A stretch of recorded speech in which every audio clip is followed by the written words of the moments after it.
안녕하세요. 21세기 사람 중심의 정치를 말한다 시간입니다.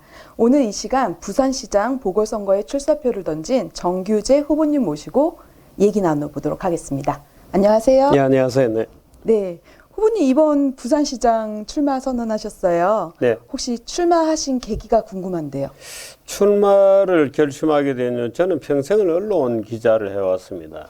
근데 정치와는 선을 그어왔고 또 정치에 와달라 또는 뭐 정부에 와달라 이런 청들을 다 거절할 정도로 그쪽과는 거리를 지켜왔는데 최근 들어서 우리나라 이 국민의힘당이라든가 민주당이라든가 이런 기존 정당들이 사실은 역사적 소명을 다 했는데도 물러나지 않고 있습니다. 말하자면 정치가 개신되고 있지 않습니다. 그래서 최근에는 다행히도 뭐 정치판이 크게 지금 요동을 치고 있어서 뭔가 새로운 정치 질서가 나올 것 같은 분위기입니다만은 그런 분위기를 제가 충분히 어떤 역사적 계기로 인식을 하고 또 보수가 거듭나는데 뭔가 기여할 대목이 있다. 이제 이런 점이 첫째 점이고 그 왜 부산시장을 선택했냐 하는 것은 제가 부산이 고향이기도 하고 특히나 부산은 그 잘못된 정치의 폐해가 가장 극심한 데입니다. 그만큼 변화의 욕구도 굉장히 높은 그런 곳입니다. 그래서 부산을 선택했습니다. 예, 그런데 혹시 언론에서 보니까 얼마 전에 네. 자유민주당 창단대회 하셨어요. 네.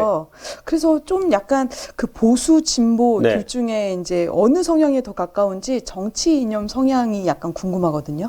정치는 당연히 자유우파 보수입니다. 지금 우리 한국에서 얘기하는 구의 기준으로 따지면 자유우파에 속한다 이렇게 볼 수 있고 자유민주주의와 자유시장경제체제라고 하는 것을 기본 강령으로 두고 있습니다. 굉장히 자유주의적이고 자유시장의 정신을 갖고 있는 정당입니다. 이 자유민주주의라고 하는 것은 통상 이제 공산주의나 사회주의에 대치되는 개념으로 이해를 합니다만 몇 가지 기본 뼈대가 있습니다. 그 기본 뼈대는 가장 큰 것이 제한된 권력입니다. 이 제한된 권력이라고 하는 것은 인민민주주의 또는 전체주의, 어떤 전체주의와도 담을 쌓는 거죠. 안 된다 그것은. 그건 인간에 대한 가혹한 어떤 그 전제적 지배체제의 다름 아니므로 우리는 개인의 기반을 둔 제한된 권력, 국가 권력은 제한되어 있어야 한다는 겁니다. 말하자면 통제 가능하고 작아야 되고 언제든지 교체 가능성이 있고 이제 이런 권력이어야지 정권을 쥐었다고 해서 무소불위의 권력을 갖는 것은 아니다. 그게 이제 기본 뼈대입니다. 국회에서 다수결로 때렸다고 해서 모두 법이 되는 것은 아니다. 지금 이 문재인 정부 들어서 어마어마한 악법들, 법도 아닌 법들이 다수결이라는 이름으로 마구 통과되고 있거든요. 이런 데에 대해서는 저희들은 결연히 반대하고 있고 그런 점에서 이념적 성향이 없는 이념적 성향을 스스로 탈색하고 스스로 무이념의 무정견 정당임을 주장하는 국힘당과는 완전히 선을 긋고 있습니다. 민주당은 말할 수 없는 극좌적 정당이죠. 전체주의적 국가 권력의 무한의 국가 권력을 추구하는 집단이기 때문에 자유민주주의, 우리 헌법이 보장하는 자유민주주의의 성격을 가진 정당이라고 볼 수 없습니다. 민주당은. 지금 보수 진보 이렇게 물었습니다만 이렇게 답해 드릴게요. 저는 진보입니다. 왜 진보냐? 진짜 보수입니다. 진짜 보수 줄임말. 그 진보다. 저는 절대로 굳이 진보냐 보수냐 이렇게 물으면 진짜 보수죠. 예. 네. 진짜 보수라서 진보. 예. 네. 그리고 이제 국민의힘과는 철저하게 선을 긋고 있다라는 뜻이죠. 국민의힘당은 이념이 없는 당입니다. 그저 특정 지역을 기반으로 하는 기회주의 정당에 불과하고 구조적으로 부패 정당입니다. 그러니까 다만 이제 그쪽 지역의 정서가 그렇다 보니까 호남은 민주당, 영남은 말하자면 국힘당 이런 식으로 동네 골목대장들처럼 되어 있는데 그래서 사실은 이 국힘당은 지금 부산시장 후보로 나와 있는 박형준 이런 사람들도 아마 박형준 후보를 지금이라도 전라도 광주에 갖다 놓으면 굉장한 진보 인사를 자처할 겁니다. 다만 부산에 있다 보니까 내가 중도다 이렇게 이제 포장을 하고 있는 것이지 무이념의 굳이 얘기하자면 이념의 난교요, 이념의 무정부다, 무식이다, 무식의 무정견이다 이렇게 얘기할 수 있을 겁니다. 아마 지금 국힘당의 후보에 대해서 얘기하라면 그렇습니다. 예. 네. 예, 국민의힘의 이념이 부족하다 지적을 네. 해주셨고요. 혹시 근데 이번 출마해서 네. 자유민주당으로 나오시는 건지 무소속으로 나오시는 건지 좀 궁금해요. 지금 현재는 무소속으로 되어 있는데 우리가 지난주에 자유민주당을 창당을 했습니다. 그동안에 이 창당과 이제 합당 과정을 쭉 거치게 되는데 그동안에 제야 보수들 중에서도 비교적 어떤 말하자면 교양인들 특히 이제 시민계급이라고 할 만한 그런 교양인들을 중심으로 이 제야에도 여러 가지 정당 움직임들이 있었습니다. 우리가 정당을 가지지 않으면 안 되겠다. 왜 국힘당이 이미 자유우파를 대변하는 정당이 아닌 것으로 가버렸기 때문에 이 국힘당을 이 있던 자리가 완전히 지금 비어 있습니다. 그래서 제야에서 그동안에 제야 정치권 밖에 있던 제야들이 주로 이제 새로운 정당을 갖기를 원했고 여러 가지 이 흐름들이 있다가 그래서 저희들은 자유개혁연합이라는 이름으로 개혁자유연합이라는 이름으로 정당을 쭉 만들어 왔었습니다. 그래서 그 정당이 성립이 되고 네. 바로 고용주 변호사의 자유한국 21당과 네네. 합쳐서 합당을 해서 자유민주당이라는 귀한 이름을 저희들이 얻었습니다. 그래서 지난주에 이제 자유민주당이라는 귀한 이름을 얻었기 때문에 선관위 등록 절차들이 있습니다. 그래서 가능하면 선관위 등록 절차를 빨리 마치고 저희들이 자유민주당 후보로 정규재라는 이름을 쓰기를 원합니다. 그 선관위 이제 행정 절차가 있기 때문에 또 그 행정 절차가 이번 주에 끝나기를 간절히 바라고 그 절차가 끝나면 저는 무소속에서 자유민주당 후보로 이제 이름이 바뀌는 겁니다. 네. 네. 자유민주당이라는 아주 귀한 이름이 아직 남아 있었습니다. 그래서 저희들이 기꺼운 마음으로 네. 자유민주당이라고 당명을 정했습니다. 예. 굉장히 이름 좋은 것 같아요. 예, 예. 네. 혹시 근데 창당 발표하면서 지금 대한민국에는 믿고 지지할 만한 정당이 없다라고 주장하셨어요. 네. 혹시 그 근거가 뭔지 궁금해지거든요. 지금 아마 대부분의 보수 국민들도 그저 국힘당이 그동안에 보수당의 명맥을 이어왔으니까 어떻든 그 국힘당도 보수가 아니겠는가 이렇게 생각하는데 전혀 아닙니다. 이번에 국힘당이 서울에서 중도 좌파를 자처하는 오세훈, 또 부산에서 역시 중도 좌파를 자처하는 그러나 사실은 저는 완전히 좌파라고 보는 박형준 후보를 각각 후보로 선택을 했습니다. 그 자체도 그렇고 지금 아마 이 국민들이 국힘당의 정강 정책을 보게 되면 이거는 좌익 정당이구나 하고 바로 알게 됩니다. 그 이미 바뀌었어요. 근데 사실은 이 보수당이 그동안에 영역을 쭉 거쳐왔죠. 네. 뭐 박정희 대통령 시기에 죽었다 다시 살고 죽었다 다시 살고 하는 부침을 거듭해오고 특히 최근 들어서는 박근혜 대통령이 20대 총선에서 패배하고 그 패배 덕 때문에 결국 탄핵 사태를 맞게 되고 국힘당 내부에서 길러졌던 소위 말하자면 이 배신 세력들이 바른미래당을 만들어 나가고 합당하고 그 당이 황교안이라는 사를 영입을 했는데 박형준 의원이 뛰어들어가고 하면서 이 당이 완전히 다른 정당으로 탈바꿈이 되었습니다. 법통으로는 그대로 보수 정당의 법적인 권리 의무가 유지되는 것처럼 보이는데 실제 내용적으로는 이 당은 이미 중도 좌적 성격을 갖는 정당으로 이미 바뀌어 있는 겁니다. 이미 바뀌어 있는데 말하자면 뻐꾸기가 다른 새의 둥지에 뛰어들어와서 다른 새를 밀어내고 이미 그 뻐꾸기들이 이 당을 장악한 겁니다. 그래서 다른 당이 돼 있는 겁니다. 그러니까 보수 국민들은 그 뻐꾸기들이 들어와가지고 뻐꾸기가 날아와서 이 정당을 완전히 다른 피로 물갈이 했는데도 그 물갈이 된지를 아직 못 느끼고 있는 겁니다. 그 예를 들어서 뭐 이런 거죠. 늑대가 집에 와서 엄마를 잡아먹고 엄마 탈을 쓰고 있는 거나 똑같은 겁니다. 지금 이 국힘당은 이미 우리가 아는 정통의 그 보수 정당이 아니게 바뀐 겁니다. 그러니까 당연히 보수 국민들은 지금도 일부 국민들은 그게 옛날에 알고 있던 보수 정당이겠다고 지금 믿고 있는 건데 전혀 그 사정은 다르죠. 실제 사정은. 그래서 이 국민의힘당은 이미 뭐라 그럴까요? 이 탈바꿈이 된 피가리가 다 된 기회주의적 정당에 불과합니다. 그래서 당연히 보수 정당을 제대로 재건을 해내야 되죠. 예.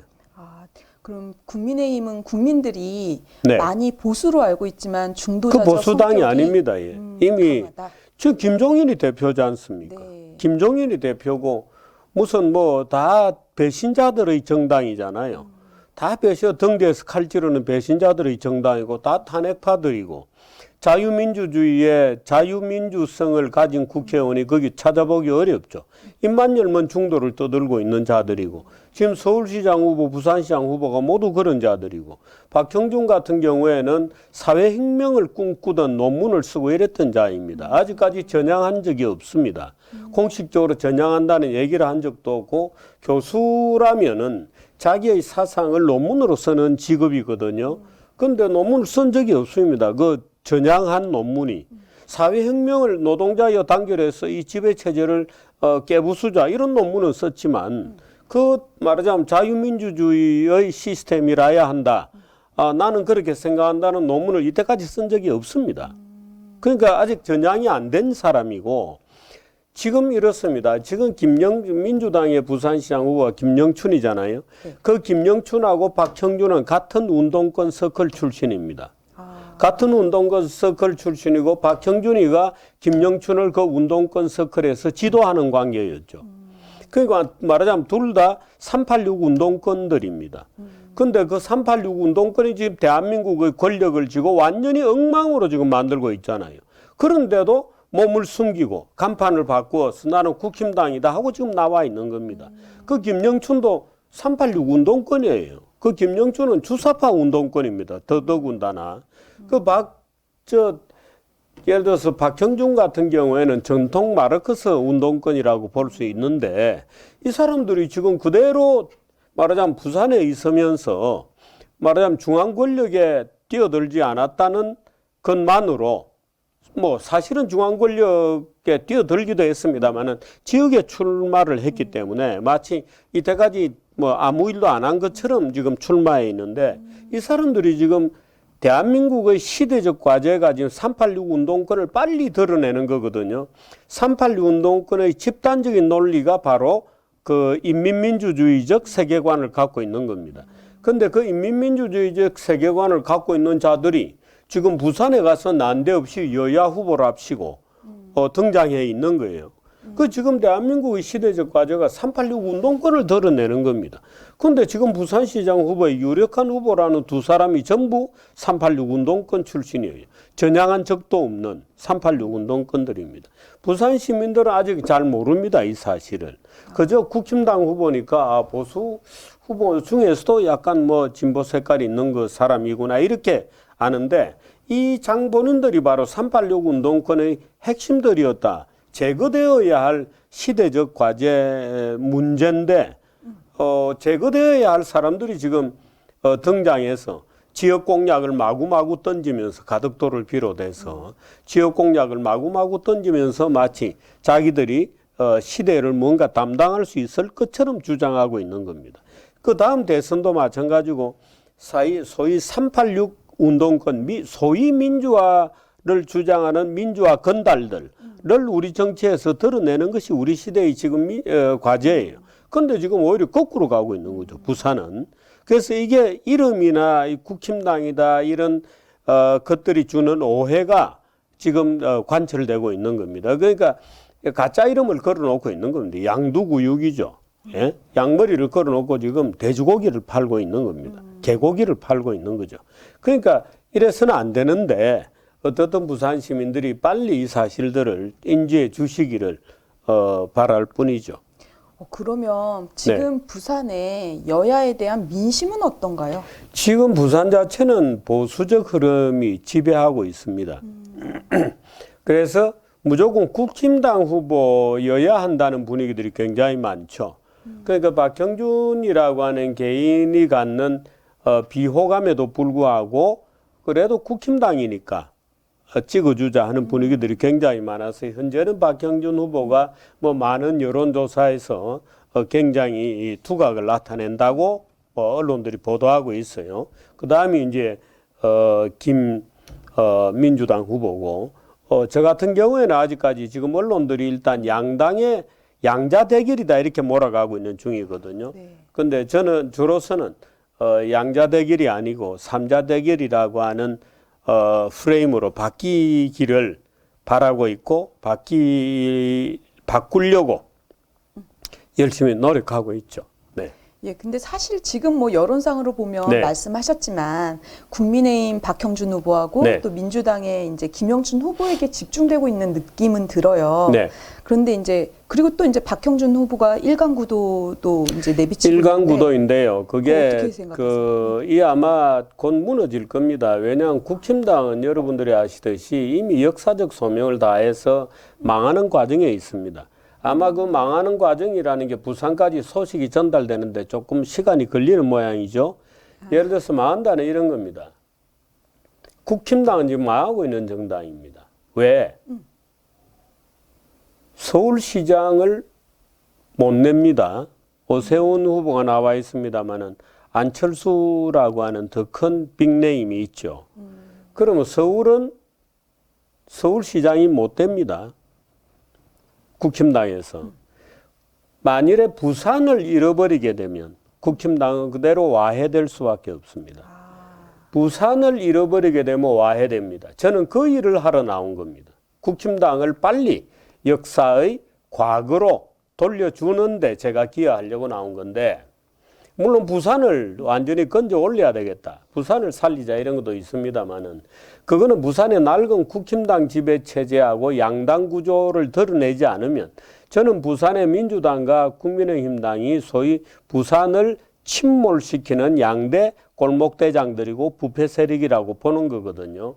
근데 박형준은 어떻든 지금 현재까지는 뭐 상당히 앞서 있다 이렇게 되어 있습니다만 아마 지금부터 이 선거 과정 속에서 그 위선성이라 할까 또는 그 이념에 대한 여러 가지 검증 문제라 할까 이런 것들이 폭로되면서 무너질 거라고 봅니다. 그런데 국힘당이 국민을 지금 속이고 있는 겁니다. 왜 속였느냐 하면 국힘당 내부에 경선할 때 내부 경선을 하면서 서로의 약점이라든가 이런 것을 공격을 못하게 했어요. 말하자면 국민을 속이고 있는 겁니다. 그래서 박형준 후보이거나 다른 후보들도 결정적인 약점들이 굉장히 많이 있다고 저는 봅니다만은 국힘당 지도부가 그들의 입을 다 봉쇄해버렸죠.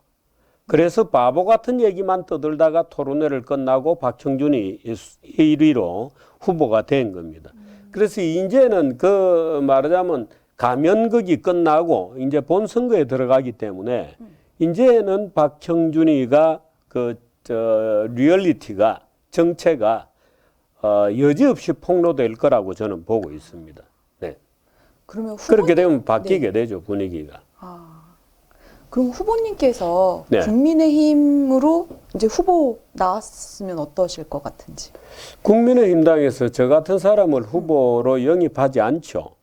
왜? 왜요? 국민의힘당이 이미 그 이념성을 잃어버린 겁니다. 그 제가 국민의힘당이 들어가려 그러면 국민의힘당의 정강 정책이 다 바뀌어져야 들어갈 수 있어요.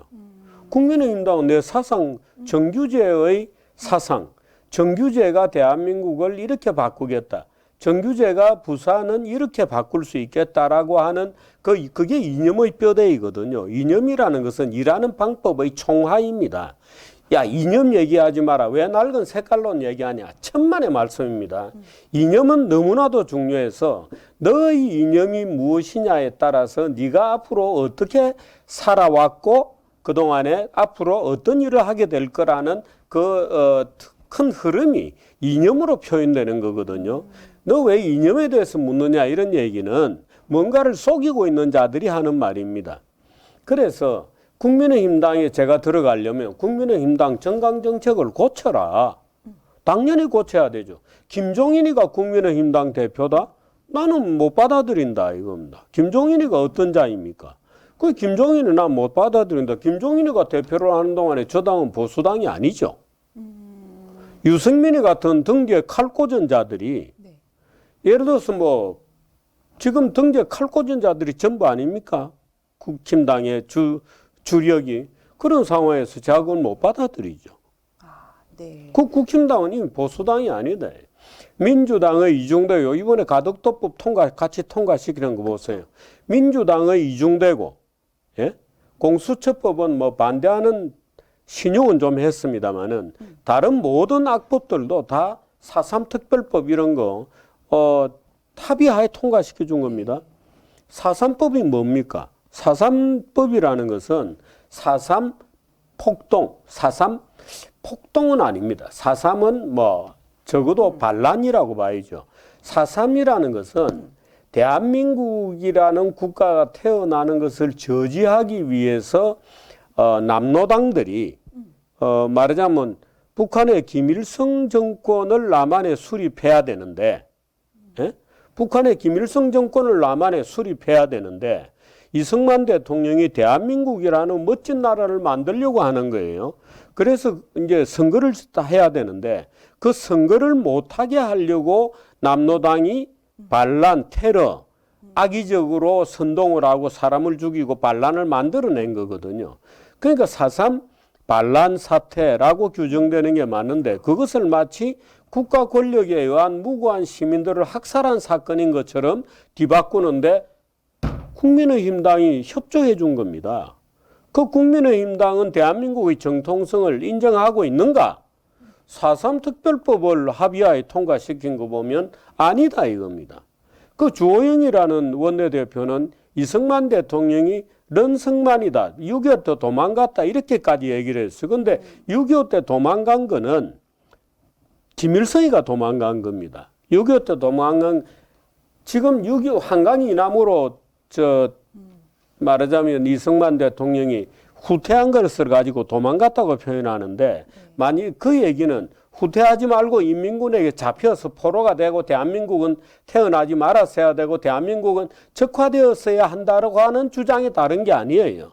그런데 주영이라는 자가 그 6.25 때 이승만 대통령의 피신을 도망이라고 표현한 겁니다. 말도 안 되는 거죠. 이승만 대통령은 어떻든 부산에 임시 수도를 만들어내고 전 세계에 자유를 지키고자 하는 국가들의 군인들을 불러내고 해서 전쟁을 해서 소위 스탈린이 아시아 전체를 시뻘겋게 만들려고 하는 전쟁을 저지한 위대한 승리자거든요.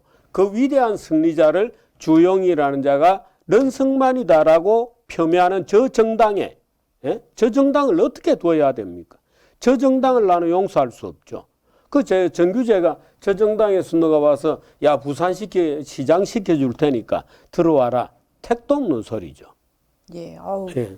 국민의힘에서 많이 이걸 좀 보셔야 될 것 같습니다. 네. 예, 그럼 현안 문제 한번 넘어가 볼게요. 이제 민주당에서 가덕 신공항 특별법 그걸 통과시켰잖아요. 그래서 네. 가덕 신공항에 대한 공약을 이제 집중 펼치고 있어요. 네.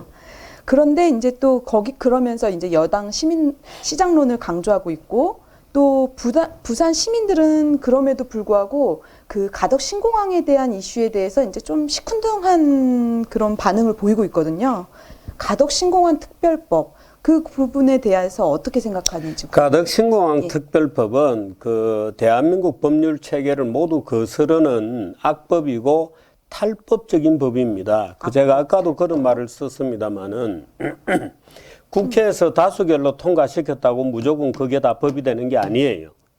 엉터리 법들이 너무 많고 지금 가덕 특별법 같은 경우에는 특별법으로 되어서는 안 되는 법을 만들고 있는 겁니다. 만들고 있는 건데 가덕으로 가자고 결정한 어떤 주체도 없고 가덕 신공항이라고 하는 것은 부산 사람들에게는 마치 염원이나 수건 오래된 우리가 꼭 해야 되는데 잘 안 되고 있는 그런 사업인 것처럼 부산 시민들을 받아들이는 분들이 상당히 많아요. 그래서 여론조사에 따라서 가덕도 지지와 찬성이 아주 극명히 서로 다른 여론조사들이 지금도 나오고 있습니다. 그런데 가덕 신공항은 그동안에 허다한 거짓말들이 되풀이되고 특히 부산 언론들까지 되풀이해가지고 가덕 신공항은 마치 반드시 통과되어야 되는 것처럼 되고 가덕 신공항에 반대하는 자는 역적처럼 취급하는 그런 분위기가 부산에는 일각이 있어요. 예를 들어 제가 가덕 신공항에 반대하는 주장을 굉장히 열심히 펴고 있는데, 야, 부산시장이 가덕 신공항에 반대하면서, 무슨 부산시장을 하려고 하냐는 그런 비아냥들이 있습니다, 일부에서. 근데 그 참 무식한 얘기죠. 가덕공항은 공항이 안 되는 곳입니다. 아, 왜요? 그 아직 공부 안 했어요? 했습니다.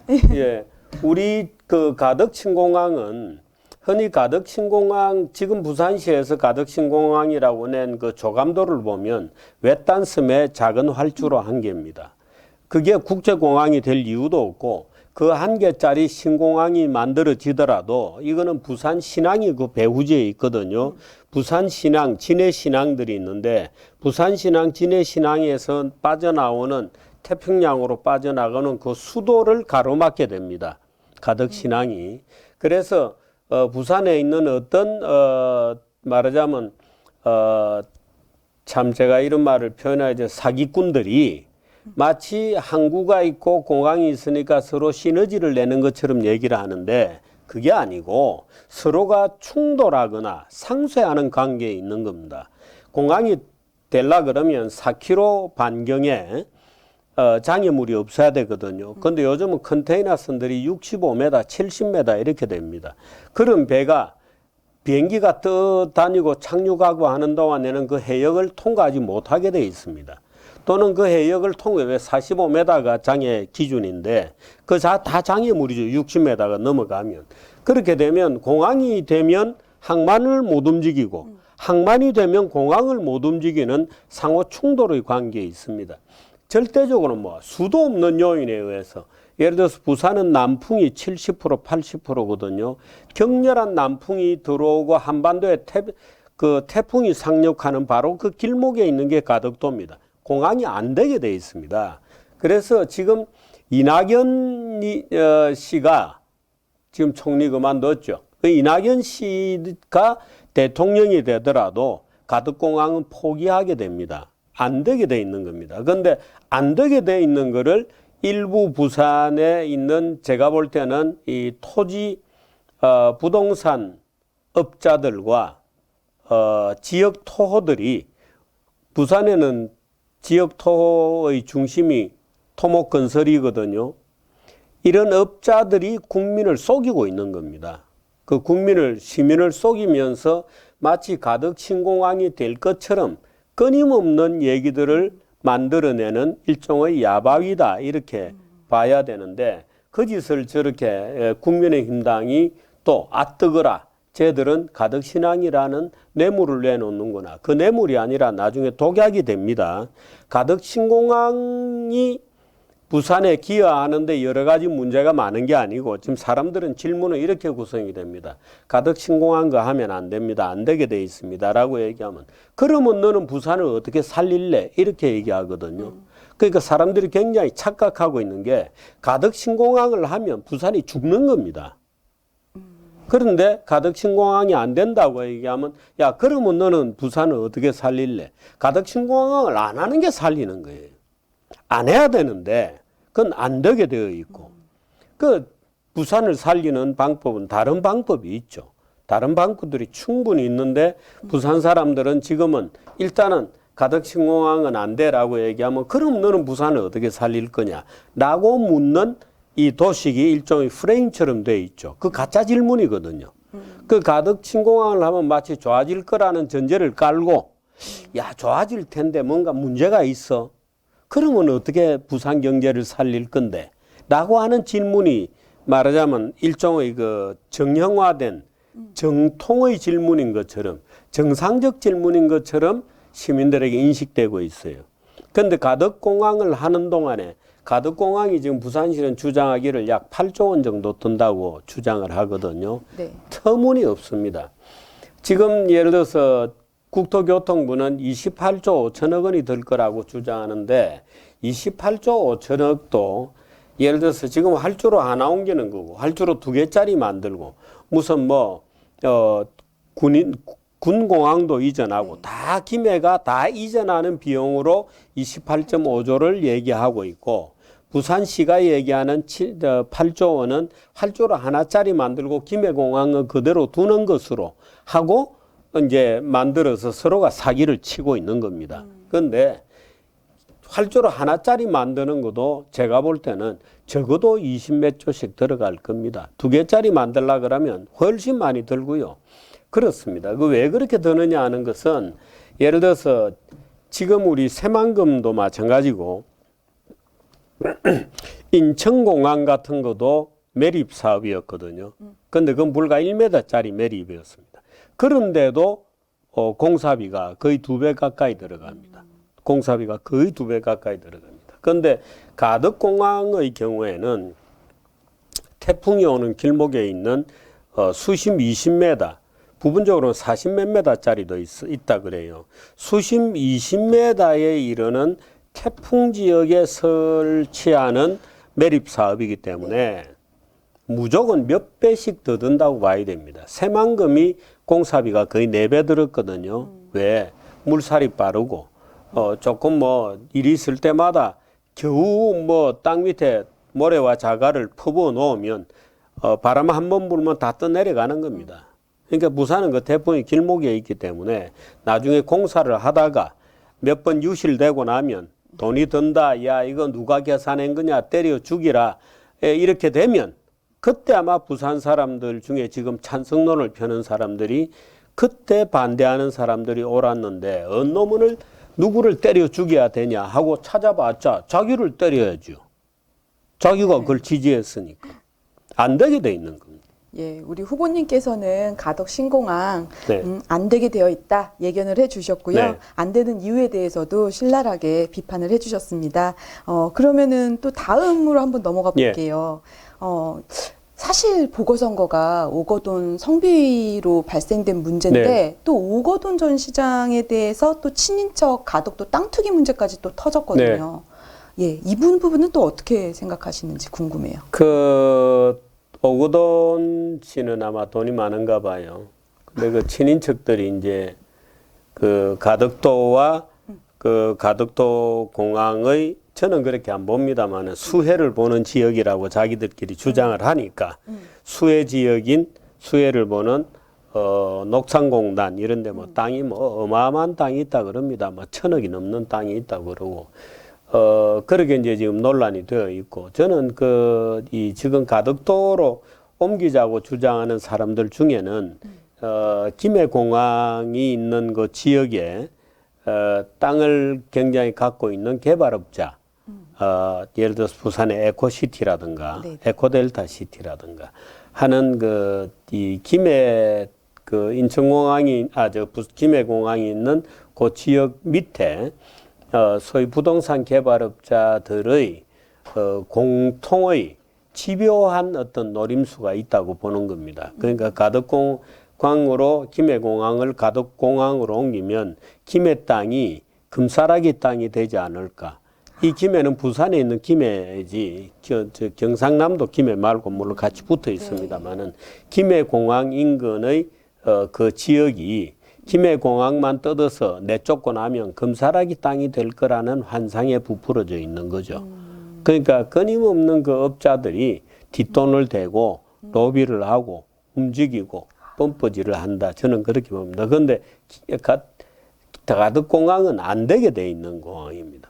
안 되게 돼 있습니다. 김해공항보다 입지도 부산에 훨씬 멀고 또 아까 얘기 드렸듯이 여러 가지 다른 이유로 안 되게 돼 있는 공항입니다. 근데 그걸 가지고 지금 사기를 치고 또 그러니까 민주당에서는 옳다구나, 이거 부산 사람들이 수건이다, 수건 사업이다 하고 특별법까지 만들었고, 국힘당은 이거 잘못하다가는 부산 시민들에게 우리가 민주당이 포퓰리즘으로 나오는데 우리가 여기서 빠져서 되겠느냐, 우리도 포퓰리즘이다 그러고, 이현주 같은 의원들은 참으로 놀랍게도 거기에 정치 생명을 걸겠다 이렇게 기자회견까지 하는 참 코미디를 하는 그런 상황이죠.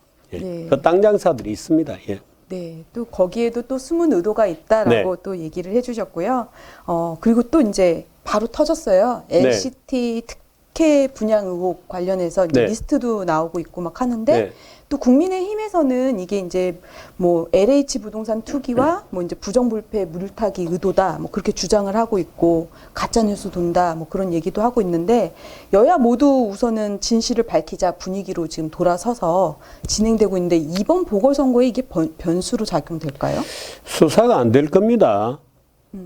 보궐선거 이제 뭐 한 3, 4주 남았고, 검찰에서 뭐 큰 소리를 친다 해도 뭐 기초조사하고 있다고 넘어가면 그만이죠. 근데 부산은 LCT 비리라고 하는 것이 이렇습니다. 그 부산은 제가 부패의 도시다, 고슴시티다, 고담시티다, 뭐 이렇게 비판을 했습니다만은 그 왜 배트맨이라는 영화에 나오는 그 악의 도시 고담시티입니다.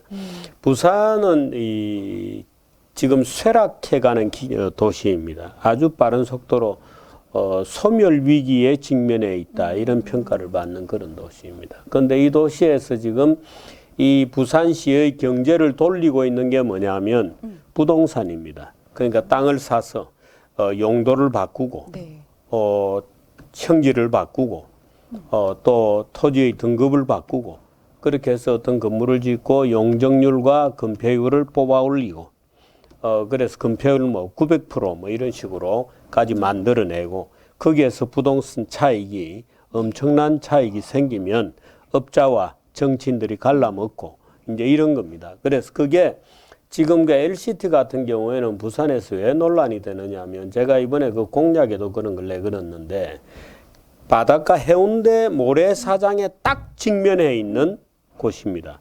거기에다가 100층이 넘는 3개짜리 큰 빌딩을 뽑아 올렸어요. 그래서 아침에 해가 뜨면 이 100층짜리 빌딩의 그림자가 해수욕장 저편 뒤에 있는 산을 가로막을 정도로 산에 거대한 그림자가 아침마다 만들어져요. 이런 지경으로까지 말하자면 해운대라고 하는 자연물을 사적으로 연못처럼 소유하고, 해운대를 연못으로 만들고, 해운대를 완전히 무슨 똥막대기처럼 만드는 건물을 3개나 어마어마한 건물을 지어 놓은 겁니다. 그래서 LCT는 참 놀랍게도 부산의 발명품이다, 이런 비꼬음까지 있어요. 어떻게 저런 게 지어지나. 누구든지 그 건물을 보면 압도당하고 기가 막힙니다. 해운대는 없어졌어요. 해운대는 그냥 연못으로 전락해버린 겁니다. 그게 가능했던 게 뭐냐, 부패 구조가 작동하고 있을 거다라고 본 거거든요.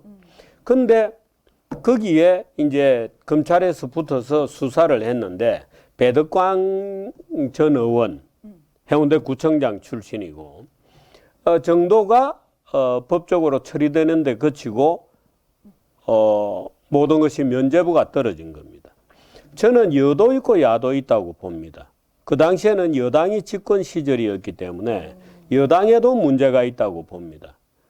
지금은 야당이죠. 지금의 야당에도 문제가 굉장히 있어서 아마도 저 문제를 또 들고 나올 거라고 보는데, 저는 이번에 그 선거가 끝나면 저 문제는 한번 전적으로 조사를 해야 된다고 봅니다. 저는 그 당시 검찰에서 꼬리 자르고 끊어준 거다고 저도 그렇게 봅니다. 물론 부산에는 뭐 이와 관련된 허다한 소문들이 있습니다만은 적어도 꼬리 자르고 끝난 거 아니겠는가. 그 비정상적인 건물이 올라가는데 엄청난 부패 구조가 작동했을 거다 이렇게 봅니다. 저는 그렇게 확신하고 있기 때문에 어떤 시기건 간에 이 문제는 철저하게 한번 검증이 되어야 된다. 그리고 부산도 이 지역사회적 특성, 농촌 공동체적 특성을 가지고 있습니다. 부산에는 1,000만 원짜리 돈봉투 30개만 있으면 살인사건도 덮을 수 있다는 얘기가 있어요. 예? 1,000만 원짜리 돈봉투 30개만 있으면 살인사건도 덮을 수 있다는 얘기가 부산에 횡행합니다. 그런 정도로 부산은 부패한 도시입니다. 부패한 도시인데 웃기는 얘기는 이렇습니다. 1,000만 원짜리 돈봉투 30개면은 살인사건도 덮을 수 있는데 그 1,000만 원짜리 돈봉투 30개도 지도는 아니다 하는 우스갯소리가 있을 정도입니다. 부산에는. 그래서 부산 시민들이 이번에 그 낡은 부패 구조, 이거는 뭐 부산의 여야를 따질 이유가 없습니다. 그러니까 뭐 민주당이든 국힘당이든 그 썩은 부패 구조를 이번에는 드러내자 하는 저희 캠페인에 많은 시민들이 동의해 주실 것이라고 저는 확실히 생각합니다. 네. LCT 문제가 더 커져야 된다라고 얘기해 주셨고 네, 전면 진실을 나가야 밝혀야 된다. 예. 진실 밝혀야 예. 된다. 같이 함께 해주셨습니다. 부산이 참 시끌벅적하긴 하네요. 네. 예, 그 문제가 많은 도시죠. 네. 근데 후보님 이제 중심으로 한번 넘어가 볼게요. 예. 그 후보님이 생각하시기에 부산의 가장 큰 문제는 뭐라고 생각하세요? 부산의 가장 큰 문제는 제가 지금 얘기 드렸듯이 부패입니다. 부패가 제일 큰 문제고 그 다음 큰 문제는 부산에서도 놀랍게도 부산은 원래 상업의 도시입니다. 국제무역항이죠. 그런데 국제무역항인 부산이 지금 전라도 광주보다 못 살아요. 말이 됩니까? 광주보다 못 사나요? 광주가 못 살아야 된다는 주장은 아닙니다. 광주도 네. 잘 살아야죠. 그런데 광주는 농업 베이스의 일종의 농업의 어떤 센터 같은 도시죠. 부산은 국제무역항이라고 되어 있습니다. 네. 국제무역항이라 되어 있는 부산의 GRDP가 지역 GDP가 광주보다도 적습니다. 대구보다는 약간 많습니다만은 전국에서 거의 꼴등이죠. 그 부산이 왜 저렇게 되었냐 이겁니다. 부산이 왜 저렇게 되었냐. 저렇게 된 이유들은 굉장히 많습니다. 그런데 제가 지금 강조하고 싶은 것은 이런 겁니다. 부산이 원래 상업의 도시고 자유의 도시입니다. 상업은 자유를 필요로 하죠. 자유의 프리마켓이라고 하는 것이 부산의 엔진이거든요. 그런데 최근에 부산에서도 좌경적 생각, 한국에서 좌경적 생각은 농업 공동체를 지향하는 사람들의 일반적인 생각을 얘기하는 겁니다. 한국에는 좌파가 유럽적 좌파는 아니고 한국에는 좌파가 농업적 공동체로 살기를 원하는 사람들이 말하자면 서울의 박은순 같은 경우에 야 주식회사 필요 없다 협동조합 가자. 도시는 필요 없다. 도시는 살벌해. 마을로 가자. 이렇게 주장을 하면서 서울시를 10년 동안 완전히 낙후된 도시로 만들고 있는 거 아닙니까? 네. 서울 경쟁력이 지금 급격하게 떨어지고 있다는 것은 국제적으로 증명이 되는 얘기거든요. 부산은 이미 소멸 위기에 있는 도시입니다. 왜 그러냐? 부산 사람들 스스로가 부산은 상업의 도시고 자유의 도시고 부산이 태어난 것 자체가 소위 1876년 조선의 개항으로 부산이 태어난 거거든요. 원래는 동네에 있던 조그만 마을이죠. 그런데 부산이라는 도시가 태어난 거는 개방입니다. 그런데 지금 부산에 가면 위안부상 만들어 놓고 징용공 노동자, 징용노동자상 만들어 놓고 항일거리 이런 게 있습니다. 아니 도대체 개혁과 개방의 도시이고 상업의 도시인 부산에서 항일거리가 웬 말이야? 항일거리가 초량에 시내 제일 센터에 버젓이 있습니다. 이런 도시가 된 겁니다. 그러니까 무역을 하고 상업을 하고 세계로 뻗고 이렇게 되어야 될 도시가 농업적 세계관으로 돌아가고 농업적 세계관, 피해자 의식, 뭐 착취당했다는 그런 의식 이런 거로 부산이 점점점 변질되어 가고 있는 것이 부산의 큰 문제 중에 하나입니다. 그래서 제가 부산의 부패를 해결하기 위해서 내놓은 저희 제1공약이 물론 이게 근본 공약은 아니지만 구체적인 액션으로서의 제1공약은 부산감사원을 따로 만들겠다는 겁니다. 그 다음에 제가 얘기하는 게 부산에서는 영어를 제2공용어로 쓰자. 완전히 이제 우린 태평양으로 나가자. 영어를 제2공용어로 쓰자. 그 다음에 부산의 대학을 좌경의 늪에서 건져내야 된다. 부산의 대학들은 지금은 그저 데모나 하는 인간을 만들어내는 것이 아닌가라고 제가 의심할 정도로 좌경화되어 있거든요. 예를 들어서 부산대학교 총장이 김경수 선거 캠프에 있던 사람입니다. 그래서 뭐 이 선거 캠프에 안에 있었는지는 몰라도 그 지지자죠. 아주 격렬한 지지자입니다. 김경수와 드루킹의 그 공모를 부산대학교 총장이 한 말이 이겁니다. 공모는 있었는지 몰라도 공범은 아니다. 이 따위의 얘기로 아이들을 가르치는 부산대학교 총장이 있는 동안에 부산에 무슨 발전이 있겠습니까? 그 부산은 왜 저게 안 되느냐 하면 역대 정권들이 다 부산을 홀대했습니다. 박정희 때도 그건 김영삼 도시 아니냐 홀대하고, 전두환 때도 야 그 부마 사태나 일으키는 도시 아니냐 홀대하고, 정작 김영삼 본인도 광역시를 만들 때 아마도 시중에 얘기는 많이 있습니다만은 양산하고 김해를 빼고 그린벨트만 있는 기장을 넣었어요. 그 김영삼 대통령도 부산을 홀대한 겁니다. 모든 정권이 홀대했고, 그 다음에 나오는 게 예를 들어서 이런 겁니다. 부산 사람들 스스로가 부산의 제일 센터 지역이 센텀이라고 하는 지역이거든요. 서울 사람들은 센텀에 있는 거 뭐냐 물어보면 신세계백화점 이렇게 얘기하는 바로 그 센텀입니다. 근데 원래 그게 백화점이 들어서고 아파트가 들어서자고 만든 도시가 아닙니다. 원래 군 비행장을 드러내고 거기에다가 센텀이라고 하는 이제 지역을 조성을 해서 IT, 게임 이런 거를 유치하자. 그래서 부산의 먹거리로 삼자고 시작했는데 거기에 전 세계 IT 게임 회사 중에 제일 큰 회사인 세가, 닌텐도, 그 세가가 거기 들어오기로 했었거든요. 네. 부산 사람들이 쫓아냈습니다. 쪽발이 기업이라고. 그리고 바로 그 자리에 신세계가 들어온 겁니다. 그러니까 부산 사람들은 스스로가 자기 눈을 찌르는 거죠. 지금 그 짓을 부산에서 일어나고 있는 일입니다. 이 일이. 그러니까 부산의 좌경적 세계관, 항일의식, 반일의식에 세뇌된 어린아이들, 이런 사람들이 부산을 그렇게 스스로 또 망해먹는 겁니다. 그러니까 부산에 인력을 던진 거는 뭐냐? 말하자면 민주화되고 나서 생긴 건 강성노조, 한진중공업 여지없이 가죠. 그러니까 임금 오르니까 신발 산업까지 다 베트남으로 도망갔잖아요. 부산의 신발인데. 그 노무현 대통령의 친구인 박연차 씨도 공장 들고 베트남으로 도망가 버렸잖아요. 그러면서 부산은 제조업이 완전히 무너진 거거든요. 그러니까 부산에서 부패를 청소해야 되고, 둘째, 좌경적 세계관을 드러내야 됩니다.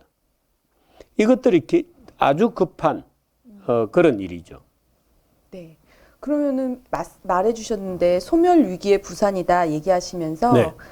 그러면은 부산을 살리기 위해서 부산을 살리는 공약. 방법은 제가 부산 분들하고 만나서 이런 얘기합니다. 부산 경제를 어떻게 살릴 거냐 이렇게 저희한테 많은 분들이 물어봐요. 제가 또 이제 평생 언론을 했습니다만 경제 전문가이기 때문에 그렇게 물어봅니다. 그럼 제가 이렇게 답합니다. 답 없습니다. 부산 경제를 살릴 답 없다. 부산 사람들이 바뀌지 않고 부산 사람들이 부패는 모든 자가 연관되어 있거든요. 그 부패를 끊어내고 예를 들어서 아까 얘기했듯이 무슨 센텀 이런 데서 일어나듯이 네. 부산 사람이 안 바뀌고 무슨 경제를 살리냐 그 얘기하는데 답이 없습니다. 근데 한 가지 방법이 있습니다. 그 한 가지 방법은 대한민국에서 도망가는 겁니다. 웃지 마세요. 네. 대한민국은 지금 구조적으로 쇠락해 가고 있거든요. 네. 대한민국 스스로가 문재인은 누가 선택했습니까? 대한민국 사람들이 선택했잖아요. 그 촛불이라고 하는 광란의 극을 만들어내고 그 여세를 몰아가지고 문재인이 이긴 겁니다. 그 문재인의 정신이 지금 우리가 보는 거예요. 지금 우리가 목도하는 촌락공동체적 세계, 예? 조선사회, 후기 조선사회처럼 돌아가고 있지 않습니까? 그게 지금 문재인을 국민들이 선택한 겁니다. 어떤 사람은 이렇게 합니다. 야, 나도 문재인 찍었지만 너무해. 그 얘기는 다 지금 용서받는 얘기처럼 보잖아요. 야, 그래, 잘 돌아왔어. 아닙니다. 너 바보 아니야, 임마? 라고 얘기를 해줘야 되거든요. 문재인 찍었다는 게 그게 자랑이 아닙니다. 박근혜 탄핵이라는 것이 얼마나 광란에 넘치는 인민주의적, 말하자면 집단주의적 그런 광기였는지를 국민들이 못 느끼는 동안에는 경제 못 고칩니다. 그런데 부산은 그렇습니다. 그래서 대한민국은 지금 체계적으로 무너지고 있고 반부산적으로 움직여요. 부산은 원래 자유의 도시고 상업의 도시입니다. 그런데 대한민국이 지금 하는 일이 뭡니까? 상업하는 사람 때려잡는 일이 대한민국이 하는 일이죠. 기업하는 사람 조그만 잘못이라도 하면 때려 죽이겠다는 거 아닙니까? 중대재해처벌법 만들어서 아무리 큰 회사라도 노동자가 한 명이라도 죽으면 너는 감옥 간다. 이런 식의 말하자면 기업 모든 비즈니스 활동을 말하자면 범죄 목록으로 만들어 놓는 이런 나라에서 부산이 거기에 속해가지고 부산이 잘 먹고 잘 살기를 경제가 좋아지기를 바라는 것은 기대는 아니거든요. 그럼 부산은 나가자. 어떻게 나가느냐. 대한민국과 계약을 맺자.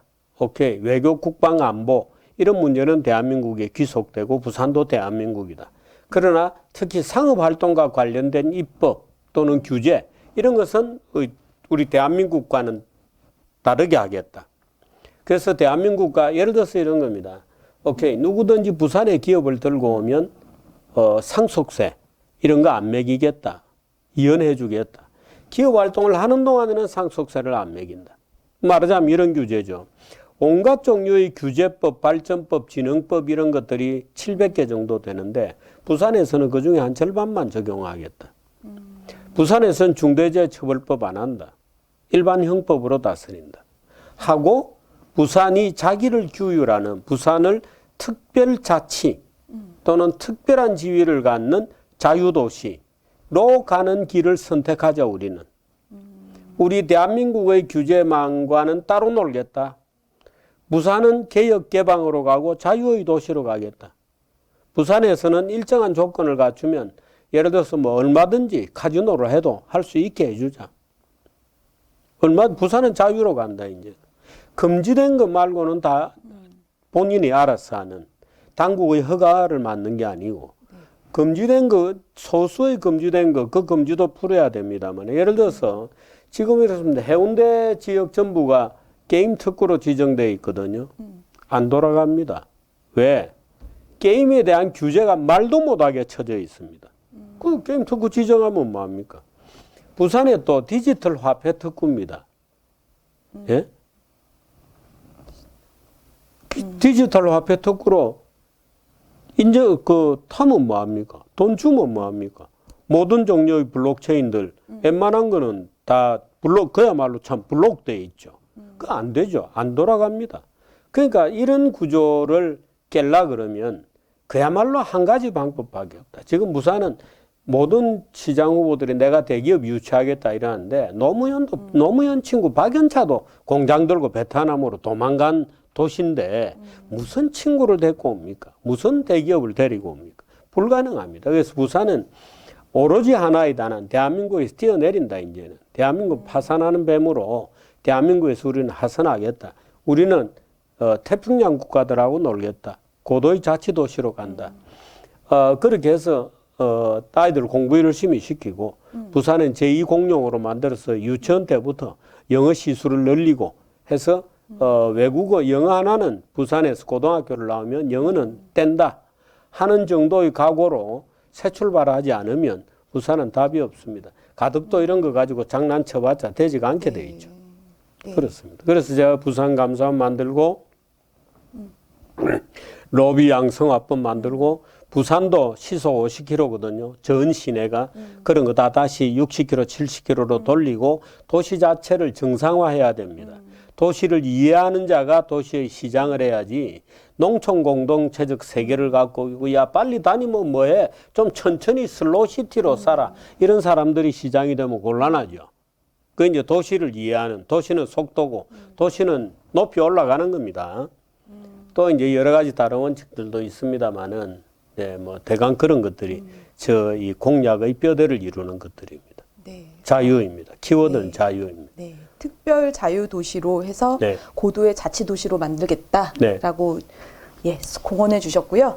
예, 그러면은 혹시 이제 여론상으로 이제 곽강받지는 못하고 있지만 네. 사실 한 달 남짓 선거가 남았어요. 네. 뭐 충분한 시간이긴 하잖아요. 예.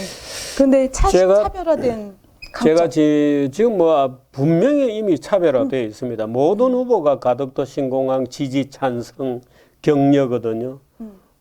저 혼자 반대였습니다.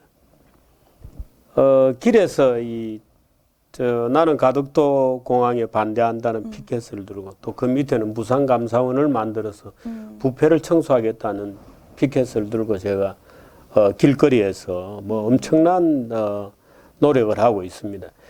물론 부산 시민들이 구체적으로 그 캠페인을 하는 사람이 정규제라는 것은 몰라도 많은 분들이 정규제 캠페인의 결과로 제가 그 가덕도 신공항이 안 된다고 하는 유튜브 동영상을 아마 한 30개 정도 올렸을 겁니다. 집중적으로 그걸 캠페인을 했고 그래서 지금은 가덕도 찬성 반대가 굉장히 팽팽한 선으로까지 올려놓았습니다. 네. 뭐 이미 차별화가 굉장히 되어 있고 아마 이게 이제 본격적인 선거전에 들어가면 극적으로 차별화되는 어떤 계기가 올 거라고 저는 생각합니다. 예. 아, 네. 그러면 네, 마지막으로 부산 시민들에게 해주실 말씀 있으신죠? 네, 오늘 저는 시사 포커스에 와서 여러 가지 부산에 대한 얘기를 하고 있습니다. 그런데 부산 시민 여러분, 정치는 그 시민의 수준이 결정합니다. 부산은 그렇습니다. 부산은 그 부산 시민들의 성정이나 어떤 부산 시민의 어떤 캐릭터나로 본다면 아주 부산산에 사는 사람들은 스트레이트합니다. 솔직담백합니다. 그리고 사실을 굉장히 중요시 여기고 상업주의적 정신을 갖고 있습니다. 그런데 이 부산이 자기의 어떤 부산 사람의 그 특징을 잃어버리고 지금 완전히 무슨 좌경적 늪에 헤매고 있는 듯한 그런 분위기를 주고 있습니다. 그래서 부산 시민 여러분들이 부산의 그 특유의 그 개방적 태도 그리고 자신감 이런 거를 회복하는 일이 굉장히 중요하고 제가 그런 회복하는 일에 예를 들어서 앞장서겠습니다. 제가 부산시를 다 바꿀 수는 없습니다. 부산 시민 여러분들이 같이 해주셔야 됩니다. 예를 들면 지금 기장에 있는 해수담수화 시설 이런 것들이 지금 중단된 지 벌써 2년 됐잖아요. 녹슬고 있는 중입니다. 뭐 어마어마한 돈을 들여서 만든 시설입니다. 2천억이 넘는 돈을 들여서 만든 시설인데 지금 놀고 있습니다. 왜? 기장 앞바다에 방사능 물질이 일부 떠다닌다 하는 뜬 풍문 때문에 기장 앞바다에 물을 쓰는 해수담수화 그 식수로 공급하게 되어 있거든요. 그게 지금 중단 상태입니다. 이런 미신에 가득 찬 도시여서는 안 됩니다. 부산 시민들 스스로가 그걸 막아야 됩니다. 거기서 나온다는 삼중수소의 함량이라는 것은 우리가 지금 부산 시민들이 먹고 있는 낙동강 물보다 10분의 1밖에 안 되는 겁니다. 낙동강에 나오는 삼중수소보다 기장 앞바다에 나오는 삼중수소가 10분의 1밖에 안 됩니다. 만일에 그 물이 삼중수소가 섞여 있어서 못 먹는다 그러면 대한민국에는 먹을 물이 없습니다. 또 예를 들어서 기장미역, 기장멸치 이런 거 못 먹잖아요. 그 물 먹고 그 축적되어 있을 텐데. 그러니까 이 미신과 반과학, 미신과 오류를 기초로 부산이 무당푸닥거리하는 수준에서 부산시가 운영이 되어서는 안 됩니다. 그 일을 한 게 이때까지 국힘당하고 민주당이거든요. 부산 시민 여러분, 이제 부산시가 또 부산시는 시민들은 그렇지 않았는데 예를 들어서 부산시가 배출한 대통령이 3명입니다. 예? 김영삼, 노무현, 문재인. 이상하지 않습니까, 여러분? 부산시는 왜 이런 대통령들을 뽑죠? 부산시가 배출한 국회의장이 예? 또 김형호, 정의화, 박관용 뭐 등등이잖아요. 왜 이런 국회의장들을 뽑았나요? 부산시는? 부산시의 유명한 정치인들 보십시오. 김무성, 예? 무슨 김세연. 제가 이름을 쭉 거론하면 여러분들 느끼실 겁니다. 아, 뭔가 잘못되었네. 왜 부산 사람답지 않은 정치인들이 저렇게 많이 뽑혔지? 부산은 왜 그렇습니까? 부산 사람들 본연의 정신을 잃어버리고 있기 때문입니다. 부산 사람의 정신이란 뭐냐? 그 개혁 개방과 과학, 실사구시 이런 정신이거든요. 그런 정신들은 모두 보수 우파, 자유 우파에 속한 정신입니다. 그 정신을 회복하는 게 부산을 살리는 가장 빠른 길이다. 천천히 가는 것처럼 보이지만 사실은 가장 빠른 길이다. 이런 말씀을 부산 시민 여러분들께 꼭 말씀드립니다. 제 얘기를 동의하시면 널리 좀 전파도 해주시고, 야, 부산시장에 이번에 정규제 뽑아가지고 한번 부산을 바꿔보자 하는 그런 움직임들이 좀 있기를 간절히 바랍니다. 네. 21세기 사람 중심의 정치를 말한다. 오늘 자유민주당 부산의 돌풍을 일으킬 정규재 후보님과 함께했습니다. 이상으로 오늘 인터뷰 마치겠습니다. 감사합니다.